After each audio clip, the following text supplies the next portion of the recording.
Ô Jésus, grand Dieu, tu es un amour de roi. Et en ce beau jour de fête et de fin d'année, nous voulons te rendre hommage de vive voix. Et comme on fait un cadeau à quelqu'un qui nous est cher et nul ne nous est plus cher que toi, tant de grâces nous viennent de ton sacré cœur. Dans la lumière du visage royal et la vie, dit le livre des Proverbes, et c'est vrai, ta beauté, ta bonté inonde et féconde notre existence de chaque jour. S'il fallait donner une couleur à cette fête, bien sûr, je dirais rouge et or, or de ta divinité, or pour ta seigneurie, rouge pour ton humanité, rouge comme ton sang que j'aime, rouge et or, homme et Dieu, rouge et or comme cette magnifique chasuble que je porte pour toi et pour ton peuple, auquel tu veux faire sentir quelque chose de toi à travers moi. Saint Luc note en effet que peu avant ta condamnation, après t'avoir traité avec mépris et bafoué avec ses gardes, Hérode te revêtit d'un habit splendide, puis te renvoya à Pilate. Alors les prêtres doivent toujours porter de beaux ornements en mémoire de ce geste injurieux d'Hérode, en mémoire surtout de la splendeur de ton amour qui nous sauve au moment même où on l'écrase. Les vêtements liturgiques doivent toujours être beaux parce que le prêtre ne fait qu'un avec toi à l'autel du sacrifice. Il rend présent, il représente, il prolonge le roi d'amour se sacrifiant. Et tu te tiens dans la splendeur de la résurrection au ciel devant le Père, drapé de lumière comme d'un manteau, pour offrir éternellement l'unique sacrifice de la croix et intercéder pour les pécheurs.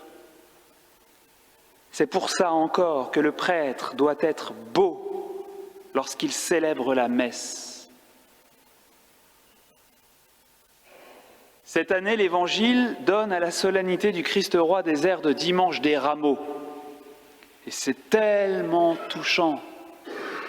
La croix est ton trône et le tapis rouge à tes pieds, c'est cette traînée de sang que tu as laissée sur ton passage en rampant comme un ver sur le mont du Calvaire. Grâce à Luc, qui écrit si bien « Dans l'Esprit Saint nous y sommes, nous voilà plongés dans cette invraisemblable scène, scène pourtant vraie. Au cœur de la foule je me tiens et chacun d'entre nous est là. Et mon roi, c'est fou ce qui se passe à cet endroit. On entend les balles qui sifflent, ça part de tous les côtés. Oui, toutes ces paroles qui te viennent sont autant de coups qu'on tire. Les chefs tournaient Jésus en dérision, il en a sauvé d'autres, qu'il se sauve lui-même, puisqu'il est soi-disant le Messie de Dieu, l'élu. Les soldats aussi se moquaient. Si tu es le roi des Juifs, sauve-toi, toi-même. L'un des malfaiteurs, suspendu en croix, t'injuriait. N'es-tu pas le Christ? Sauve-toi toi-même et nous aussi. Les paroles sifflent de tous côtés, ça vient de partout, ça vient de tout le monde, ça vient de nous. Et c'est sur toi qu'on tire, sur toi, immobile sur la croix qui est à la fois le trône et la cible.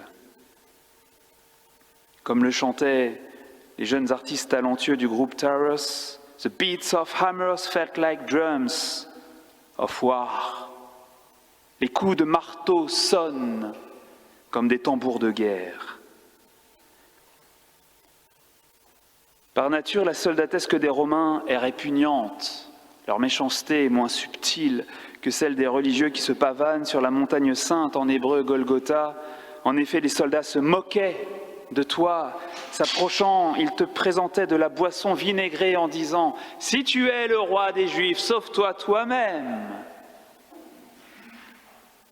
Du vinaigre, du vin aigre, la vinasse, qui faisait partie du pactage des soldats.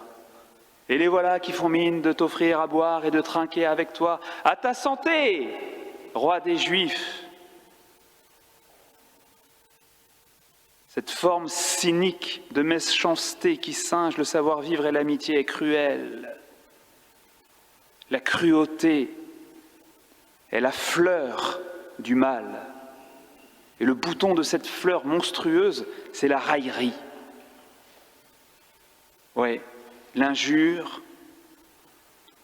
c'est le meurtre des autres en miniature. Disons, même si ça va choquer, que c'est le meurtre à l'état d'enfance. Au Golgotha, toi, tu as eu droit à la totale. Les paroles, les fleurs qu'on te jette à la figure étaient toutes irrespirables. Toutes sauf une. Sauf cette prière bien pauvre qui te parvient dans les hauteurs de la crucifixion et que, dans le tourbillon d'amertume de ta passion, on qualifierait volontiers de velouté. Oui, c'est ça, une prière veloutée, une prière qui te touche comme une caresse, une prière qui t'est agréable, une prière qui entre en toi comme un baume pour ton cœur qui veut sauver. Jésus, souviens-toi de moi quand tu viendras dans ton royaume. Sainte humilité, confiance exemplaire où s'abandonne le cœur d'un pécheur pendu en croix et qui espère la clémence du roi. Et quelle foi! Jésus, souviens-toi de moi quand tu viendras dans ton royaume. Il voit en toi qui ruisselle de sang comme un maudit, un roi que même la mort ne pourra vaincre. Tu vas donner ton dernier souffle, comme un dernier baiser, mais tu reviendras triomphant et l'univers entier se prosternera à tes pieds. C'est ta grâce royale qui inspire cet homme. Ça n'est pas l'écriteau fiché dans le bois au-dessus de ta tête qui lui a appris qui tu es. Jésus de Nazareth, le roi des Juifs, en latin, Jesus Nazarenus Rex Iudeorum, I-N-R-I.